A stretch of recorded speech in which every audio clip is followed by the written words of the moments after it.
afternoon, everybody, and welcome to Sheer Edge Training. This is one of our many interviews that we're doing with industry professionals to have a more in-depth conversation about them and their skill set and how this skill set can be of benefit to yourself. My name's Karen Edwards, and today I'm talking to the lovely Brian Barry. Hi, Brian. Hi, Karen, and thank you for having me. It's our pleasure. So can you just tell me a tiny bit about yourself, just for our listeners and our viewers, just a little bit about who you are so they know who we're talking to today? Sure, no problem. I am a business trainer, a presentations coach, and an event MC. And essentially, I help people who want to speak, whether it be for their own sake or for a business sake. I help them to speak up and stand out, as my logo says. I am living in Dublin, and I'm originally from Johannesburg in South Africa. Brilliant. So how do you find living in Dublin compared to Johannesburg? It's lovely. I enjoy the greenery of Ireland. It's not called the Emerald Isle for nothing. The rain gets a bit much some days, but it's by and large very nice. The people are friendly. It's calm. It's peaceful. It's a little bit less hectic than Johannesburg, and I really enjoy that. Do you get to go back to Johannesburg at all? I do. We make a plan every year to go visit some family and friends, and a lot of our family are still there. The grandparents to the kids are there, so they want to see Granny and Grandpa, so we get to go back. Okay, all right. So our first question to you is just tell us a little bit about the types of clients that you typically work for. So essentially, I work with small business owners and executives that want to be able to present themselves professionally. Many business owners start because they know their product technically and they know what they're selling. They might be good on a one-to-one basis, but when they are put on stage or in front of an audience, be it a physical live audience or online, they often lack the confidence. And small things like body movements and the language to use, all those kind of things kind of falls by the wayside and people not 100% sure. So I help with that. Also, C-level executives in large corporate companies, same concept applies. You may be the CIO, you're great at your job, but when it comes down to presenting yourself on stage, you might stutter a bit, you might not be as confident as you want to be, and I can help with those. I also do business training, so I help out with various companies on sales training, customer experience, leadership, and also presentation skills. And then I'm an event MC, and that just could be with everybody. So it keeps you quite busy then? It does.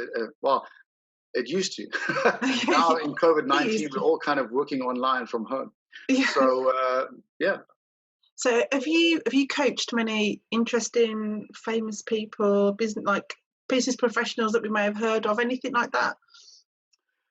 I wouldn't say that big yet, but there's a good few people here in Ireland that are company directors and MDs of various companies, from pharmaceuticals down to the motor industry. I've worked with radio and TV presenters. You'd be surprised. There's quite a few. So yeah, I wouldn't know of anyone that you would know as such. I know a few people that would be big names here in Ireland. Interesting stuff. So if we focus on your coaching and presenting background for a little bit, can you give us some top tips for delivering a successful presentation? Because I think now we're kind of working at home, this could be one of the skills that people are looking to improve upon. So when we go back to work, actually we've got a new skill set and we've enhanced what we can do. So any top tips you can give us would be fantastic. Sure, I'll be willing to. I'd like to share my screen. It says there you're sharing something. Good, no problem. What I'll do is I'll put something up for you. So that's me over there, Brian Barry, the confidence to speak up and stand out. And essentially what it boils down to is confidence. And confidence, you can build it up. And your business is entirely reliant on you making an impact. And if you can't make an impact, then people will forget you. And it's something that happens to many. Confidence is a mindset which comes from within, and it's attainable for all of us. So you can choose to be confident. And I've got a few tips that I'll go through. The first tip being, you can pretend to be confident. You really can. If you don't consider yourself very confident, well, then you need to pretend to be.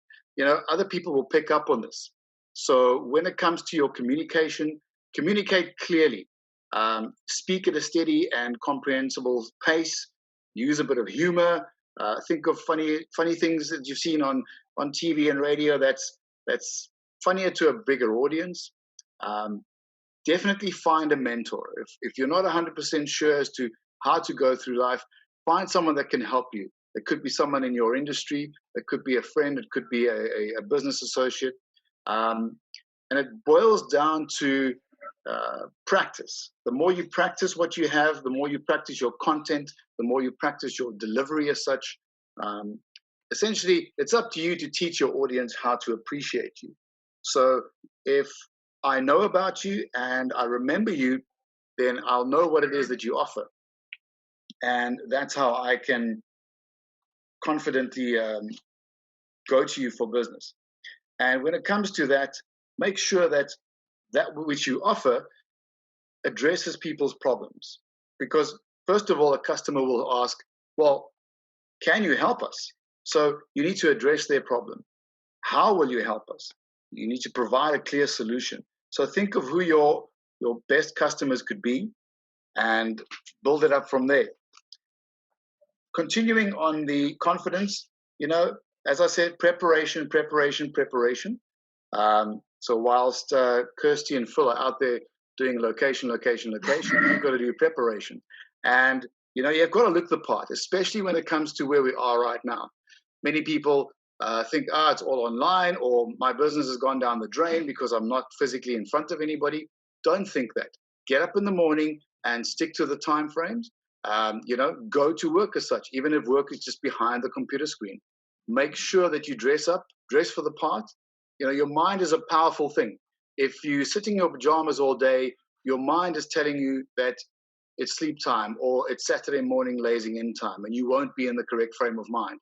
Whereas if you get up, take a shower, get dressed, then at least your body thinks, okay, I'm dressed for the part and I am ready to get going. And that's a big thing. Think positive. Think positively about what's going on. When you conversing with your customers, make sure that what you're saying is true. And true can be an acronym for think, remember, understand, and engage. So what it is that you tell them, make sure it can get them thinking. Make sure that you speak to them in such a way that they can remember what it is that you're saying, not just for 5 minutes, but a week, a month, 6 months from now. And make sure that they understand. Don't use a bunch of acronyms, especially in different industries. I have a telecoms background. I used to do a lot of training in telecoms, and there was tons of acronyms. And you quickly find out when you're speaking to someone who's not from your industry that they have no clue what you're on about when you're rambling off 17 different acronyms. You've got to get an easy language and make sure that you're an engaging person. If your face doesn't smile by itself, it's something that you've got to learn to do. Don't put on a fake smile. Just be sincere.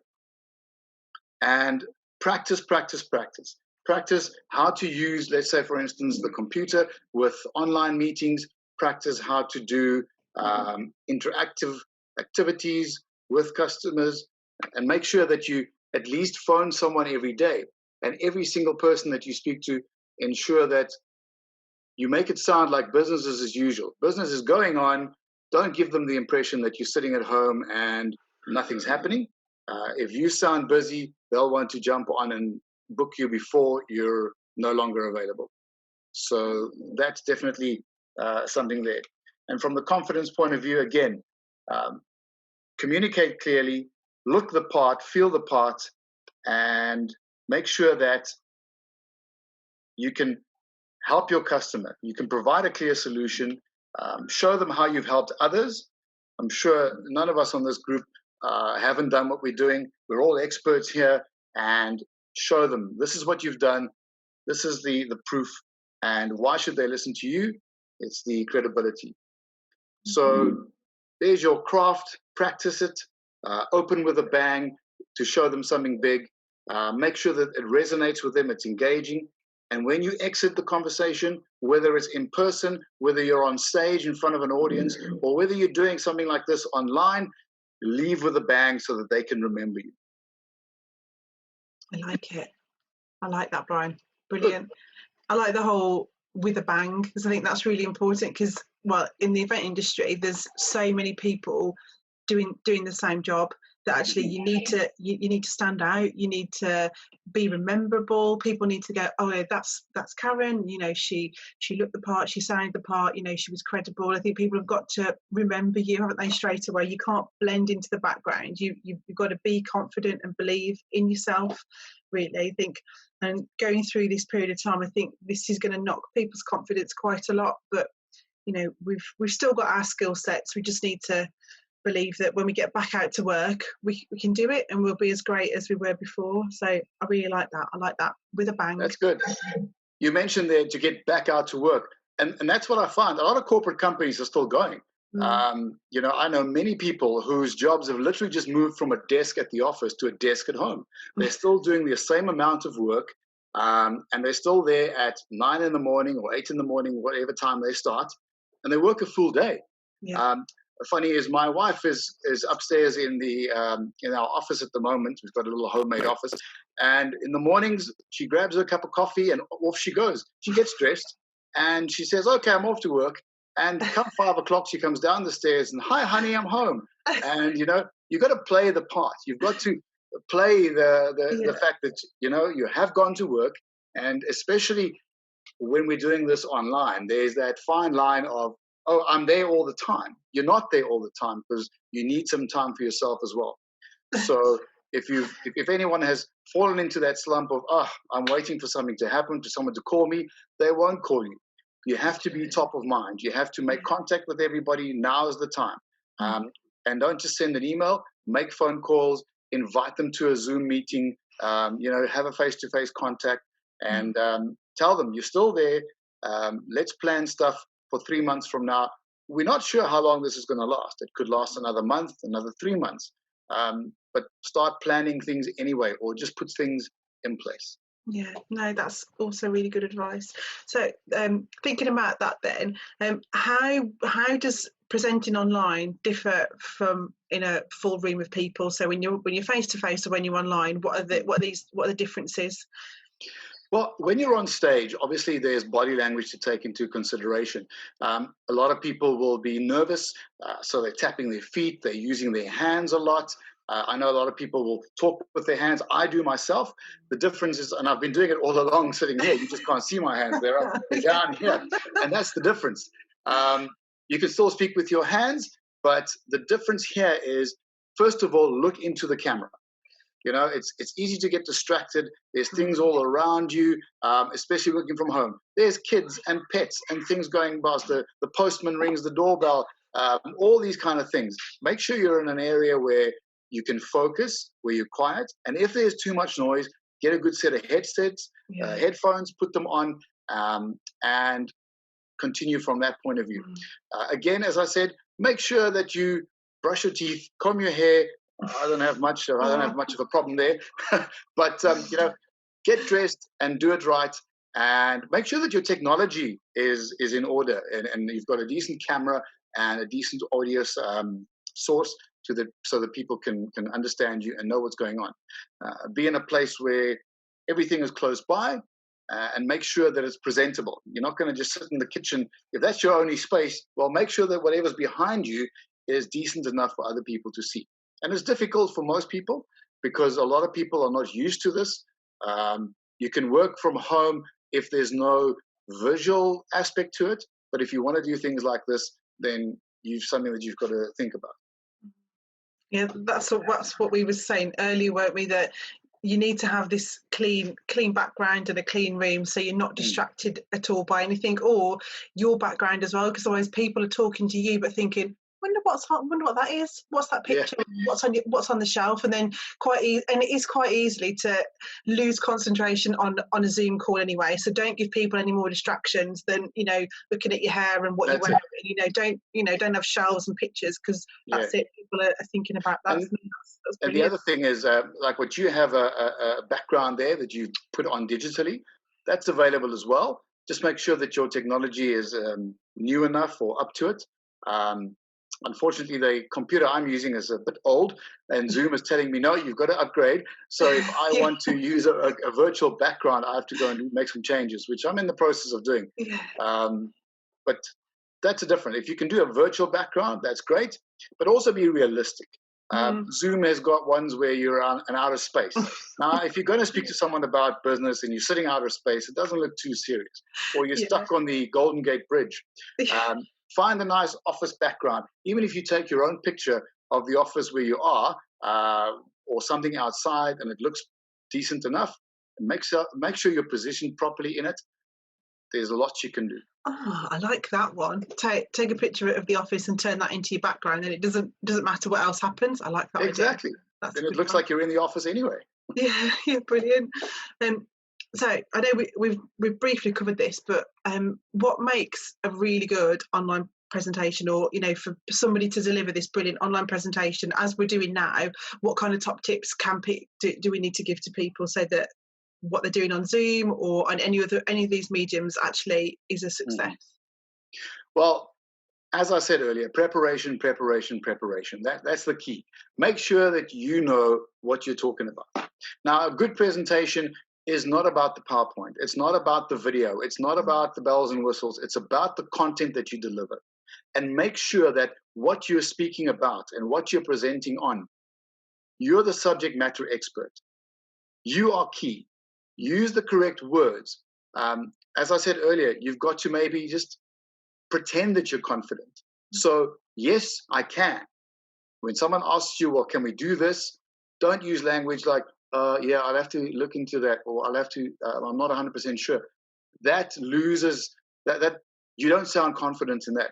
So a great presentation is where, even if it's just my face, it's when I know what I'm doing, I've got everything set out, you stick to the time. So if a meeting starts at, say, 10 o'clock, make sure that you're connected online a few minutes before so you can sort out the technical bits. Make sure that all the things work. If you are going to show pictures, videos, presentations, make sure that they're in order and they're ready to go, so that when you have to share your screen, everything is fine. You're not faffing around going, oh, sorry, that didn't work. Oh, let me try this. Always look into the camera, as I'm doing now, because you're talking to the audience. When you're listening, you can look down and look at the other participants, but look into the screen. And again, when someone else is speaking or when you're attending something, it's easy to get distracted. Oh, there's an email. Oh, I'm going to read that. And your brain we can all joke about who can and who can't multitask. The bottom line is your brain can do one thing at a time. And when you're reading something, that's what's going into your head. You can hear the other person speaking, but you're catching up words here and there, and vice versa. If you're listening to what the other person is saying and you're trying to read at the bottom, whichever one, your brain kind of vacillates between the two, and you're getting mixed messages and you're not getting the right answer. So make sure your presentation is right. Make sure your technology works. If you have a computer with a decent camera, if it's not, go and get a better camera. If the sound is not great, go and get a different microphone. You get headsets with a microphone, and they're not expensive. Spend the time and spend the effort, because, as I said, we're not sure whether this is going to last 3 weeks, a month, 6 months. We could be here till November. Who knows? And it's best that you go and sort yourself out now.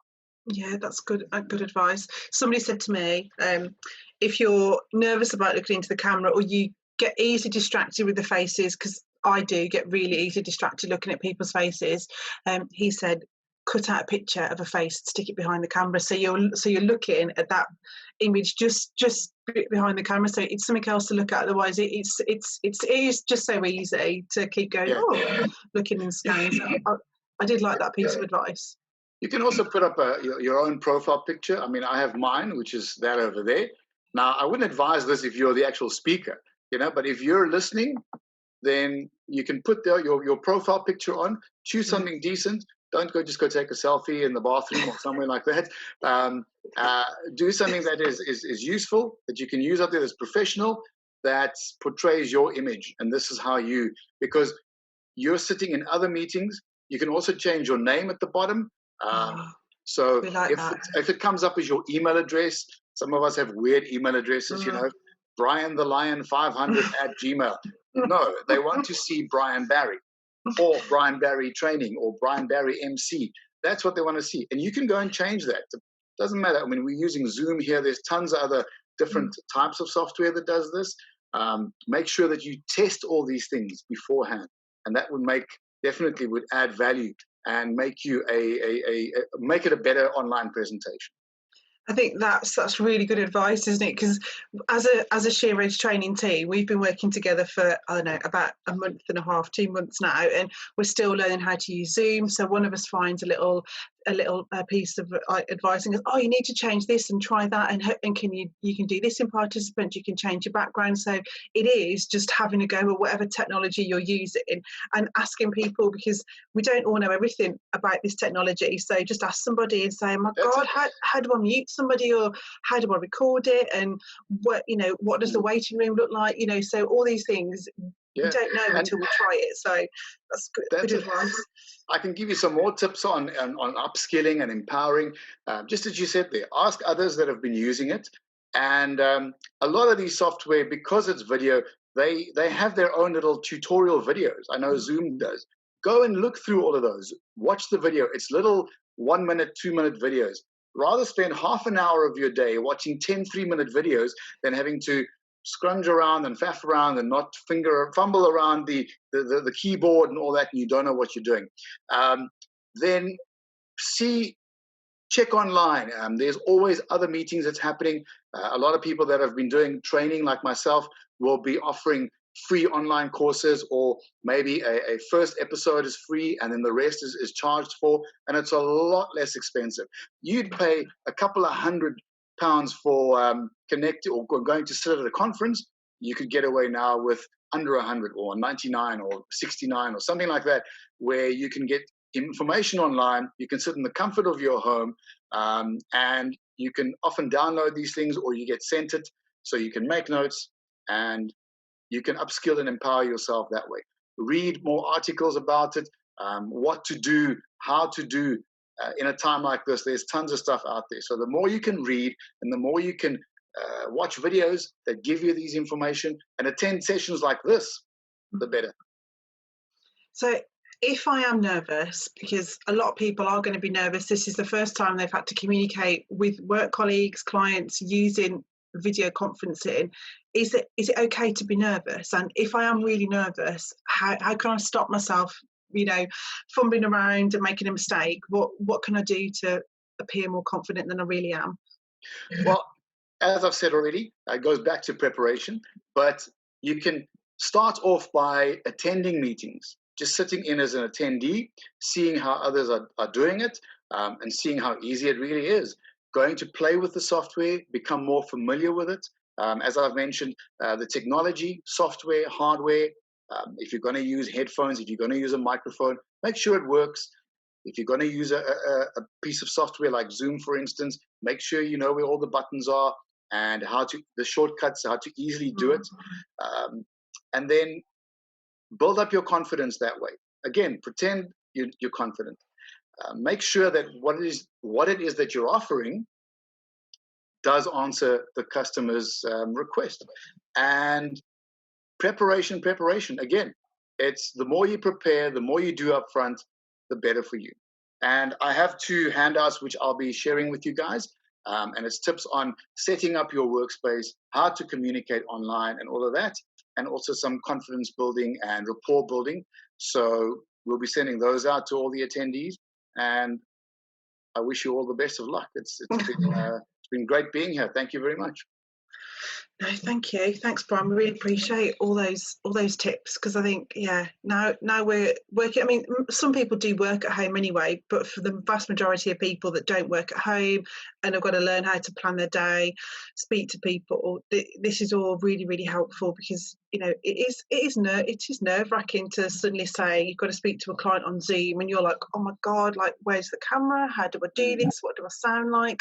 What do I need to? Because we were chatting earlier about things like not necessarily what to wear, but what not to wear as well, and to, you know, you're at work still, so it doesn't matter now if we're all wearing shorts. No one can see Yeah. that, as long as you look like you're, you know, in a you know, you're decently dressed. You Yeah. can you know, you can have whatever you want on your bottom, but I think it's important that you look professional, isn't it? And you're then sounding professional. So so, you know, Yeah, no, you're 100% right there.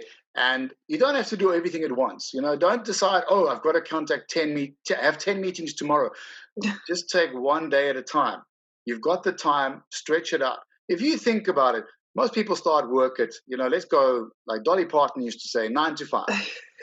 We all get up at 5, half 5 in the morning, just so that we can eventually get to that desk at 9 o'clock. Think what else you could do with that extra 3-4 hours in the morning. You could sleep more. You could do some alone time, meditation. You could study something. You could spend more time with your loved ones, kids, even the dog, anything like that. So it gives you more time to plan, and the same in the evenings. So you'd actually find you could do a lot more in a lot less time. So make calls in the morning, schedule things from, let's say, 10 o'clock onwards, have 1 or 2 sessions. I know a lot of the training stuff that I log on to are all happening in the morning, 10 o'clock and 11 o'clock. Some things will clash, and that's when you have to see which one is for you, you know, because if everybody's on at 11, well, then you've got to pick one. And then make sure, and then do your admin and stuff in the afternoon, and plan it that way. If you could contact at least, say, 2 clients a day, maybe 1 in the morning, 1 in the afternoon, have a meeting, have a chat. It can be 20 minutes, it can be half an hour. You can plan something, you can get some ideas, you can find out what it is that they want in the future. You can build up your base that way, and that will overcome the nervousness. It'll build up your confidence, and before you know it, life is back to normal again. That sounds good. So I think as well, just one little thing I wanted to just add in is about working at home, and if you've got children, which lots of people have. I think it's not worrying about you're not going to work 9 to 5. It's not possible. You just, like you said, it's preparing your day, and if you need to make that call, it's making sure the kids are entertained, or they've got a biscuit, or they've got Fireman Sam on, or they've got Paw Patrol on, just for that period of time, so you can actually make that call. And in your head, you know that you can confidently make the call and not have somebody running in and giving you a fire engine or a half-eaten biscuit. But if that happens, it's still not to worry. Like, these things happen, and it's the nature now of where we are. So I think it's important that people know it doesn't matter. You know, we're all working at home. We've all got different stresses, dogs, kids, other halves around us. So just get on with it and do what you can do, prepare for it, and be ready for, you know, the video call or the phone call. That's it. And if things go wrong, you know, people will understand. I mean, it's as you said, we're all in the boat together. We all have things happening. We all have a shift in the way we do things, and it's the world over. It's not just in your town or your city or your country. You want to speak to someone in New York or in Paris or in Singapore, they're on the other side of the world. They have the exact same. And think from the kids' point of view, you know, kids that are under 10 are all used to a routine. They get up in the mornings, they have to go to school, they miss their friends, they miss the routine, they miss the teacher. Our schools that my kids go to, they've told us, look, here's the homework or the work you can do for today. If you can do something, great. If you can do nothing, it doesn't matter. Life goes on. Make sure that they're happy, because that's more important. Because if the kids are happy, you'll be happy and you'll be able to continue. If the kids are unhappy and frustrated, they'll start screaming. They'll put you in a bad mood, and you'll think, oh, I can't do this. It's all just a knock-on effect. Yeah, that's true. It is true. You can have, everybody has good and bad days, and let's not beat ourselves up about it. That's it. But, have you got time for a few questions? If you've got some, sure, of course. Okay. Let's see. Yeah, so we have a couple of questions. The first one was picking up on your point, Brian, regarding communication and staying in touch with people. I think for some people, it'd be very easy to feel like they're communicating too much because they're isolated, Hmm. um, and they're constantly connecting with other people. Do you think there is such a thing as too much communication? Is there too much getting in touch with people before it'll get frustrating? Bearing in mind that everyone is currently in this situation. I think, and I actually had this a few days ago. I was on a call with someone as well, and the gentleman was making the point. He was doing training, and he said that he got asked the same question, and the HR lady or the learning and development manager that he had to contact was there, and she ignored him for a good 2 years almost. He contacted her something like 37 times, and eventually she said yes. Some people, it would differ from person to person, I would imagine, and that both on the sending and receiving end. But I'd say if you trying to contact the same person every day for 5 days in a row, that would be a bit overkill. I'd say set up a schedule. And when you speak to someone and they say, look, I'm not available right now, or when you leave a message, in your message or in um, your call with them, tell them, look, I tell you what, I'll give you a call again in a month's time and we'll see how things are. Would that be okay? Most people will say yes, just to be kind, even if they don't want to. But you contact them, you put it in your diary, and you contact them again. Until such time, I feel personally, until such time where someone actually tells you, listen, go away, I don't want to speak to you, and I'm not interested, then you'll back away. But there's no too much communication. Just space it out properly. Again, as I said, don't contact the same person every day. Maybe once a month is good. And if you only have 5 customers, then contact them once a week. So something will budge somewhere along the line. That's great advice. Thank you. Another question that we've had is there's an old adage, particularly in the events and meetings world, of that Mhm. meeting could have been an email. Yeah, And of course, under the current situation, we are forced to only connect via remote means. yeah, Uh, yeah. in your opinion, do you think there's a long-term impact to the way that certain meetings and events may be staged? Do you think that this is an education for the global economy? I know in global business, sort of video communication and the tools that we're using at the moment are regularly used anyway. But do you feel that there may be an extension or a continuation of the use of these tools, whereas otherwise people may have staged a face-to-face meeting that now might choose to use digital means instead? Well, absolutely, 100%. I think this was a huge wake up call for the world. And I'll tell you why. As I mentioned earlier, I worked in telecoms and I used to train sales staff back in before the year 2000, the concept of a mobile office. In fact, we used it. Now, the technology was ancient in today's terms. You used to use a mobile phone, the old Nokia 6110, and you connected up to a cable that you stuck into a card into your computer, and you had very slow speeds. And today, you just open your Mac and you press a button and everything works. But even now that the world is forced to do what they're doing, so many meetings, could be handled via an email. And if an email becomes too much or you don't understand, pick up the phone and phone the person because you don't get a tone in email. And I'm sure we've all had this where people complain, "Oh, I didn't like your tone in that email." What tone? It's all just text. And it's how you understand from what I say and vice versa. I think this is a huge wake up call for the world to realize you do not have to travel an hour to the other side of the town on a tube or a car or a train just to go and sit down for half an hour and have a coffee and then an hour back to your office. Mm. You can start with an email, you can start with a phone call, and if needs be, you could do this. And we could have one person, two-person. You can have meetings across the world now at the same time, and everyone can be there. This technology is not new. It's been Mm. around for 20 years. Yes, it's there's more of it, and some have got better features, but the whole video calling thing is a lot easier now and a lot more prevalent. And I think this is the way forward. I think a lot of people, a lot of companies will realize we don't need 1,000-seater office. We need kind of like 100, and the rest can go sit at home. And they'll give you maybe instead of paying for office space, they'll pay for you to get a decent chair and a decent desk and go sit at home. I think people will still need face-to-face meetings and events, but lots of them will be virtual events like this, or there'll be, I think, there'll be less pressure to put on big events, because actually people will realise you can do them like this, and it's just as easy, and the technology's there, and people are engaging in this new way of working, but there'll always be the need for face-to-face contact. 100%, Karen. You've got it on the nose there.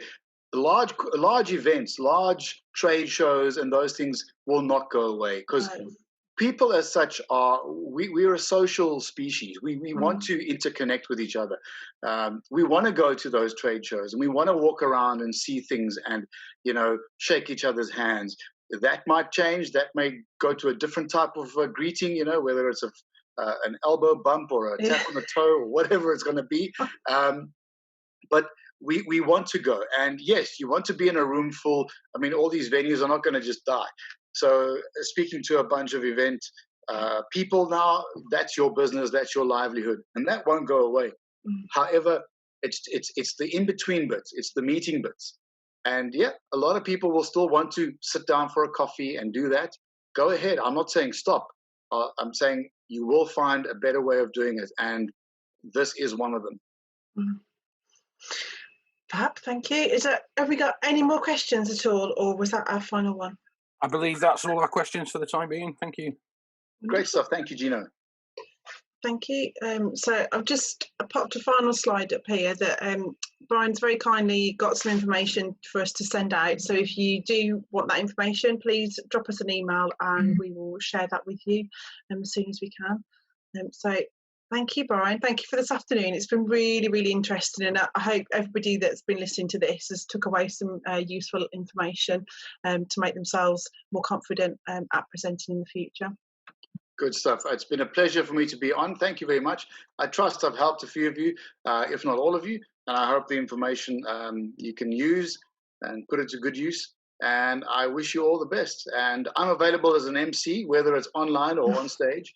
So you can catch me at brian@brianbarry.ie, or you can go to my website, brianbarry.ie. You can see what I'm all about, and there's some videos up there. And yeah, I'm also available on Facebook and LinkedIn. So I'd love to connect with all of you. I'm based in Dublin, but I can work anywhere in Europe, the UK, Africa. So that's great. Anywhere you can travel. Well, with technology like this, you don't need to travel. You can just phone you up. But no, thank you. We appreciate your time today. Thank you. Thank you so much.